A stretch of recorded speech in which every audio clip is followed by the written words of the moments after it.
us a sense of how you're assessing developments in China. Are traders at risk of getting their call wrong when they said that, you know what, we've seen bottom for China and Hong Kong stocks? Well, first of all, you have to assess what is going to happen going forward. And it's clear to me that Xi cannot tolerate any protests.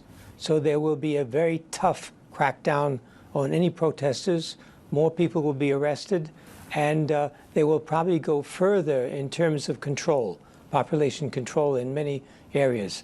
So if you have that kind of scenario, then you've got to consider that the market will probably not do that well in the short term. Once that's over, then people's memories are very short. They'll say, okay, now's the time for some recovery of the market. Then you may see some recovery. But right now, I think hoping for a change in attitude on the part of the central government is not in the cards. So given the correction that you're anticipating, one, how deep a correction will there be? And two, at what point might you be interested in buying Chinese or Hong Kong stocks? Well, first of all, you can't go much lower than we already are. I mean, maybe another 5–10%, but we're already down at the bottom. And some of these stocks look very, very cheap. The problem that I have is from a longer-term perspective. I'm talking about 4 or 5 years is what our view is. What happens if China decides to attack Taiwan? Because if you have that kind of scenario, then it's going to be like Russia. All of the investments in China will be lost. You'll lose anybody who's in China will lost everything they've put in.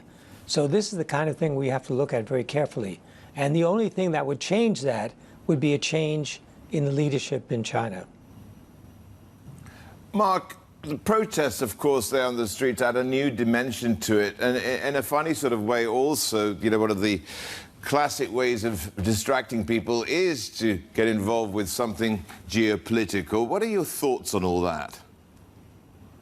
Well, it's really remarkable that you see these protests, given the incredible amount of control that has been imposed on the population as a result of not only COVID, but the general surveillance system that the government has put in place. I mean, the technology now is so sophisticated that they can track everybody and anybody at any time.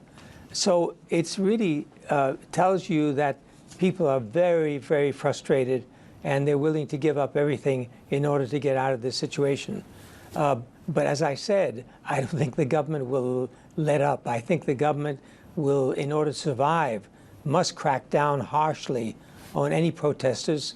They have to jail thousands of people, and they have to increase the surveillance in order to survive. So that is a pretty bleak aspect. Yeah, so Mark, with every reaction, you get an opposite and equal reaction, and that's the danger here, and this could get out of control. Is that your fear? I doubt if it will get out of control in the sense of the government losing power in the short term. From a longer-term perspective, yes, but from a short-term perspective, no. Xi will not move from his position and probably will become more strict in his crackdowns. And you must remember, at the end of the day, he is moving more towards a Maoist-style government. In order to do that, he must eliminate all opposition. And as you know, if you looked at the Party Congress situation and the scenario that we saw there, he definitely is looking for complete control.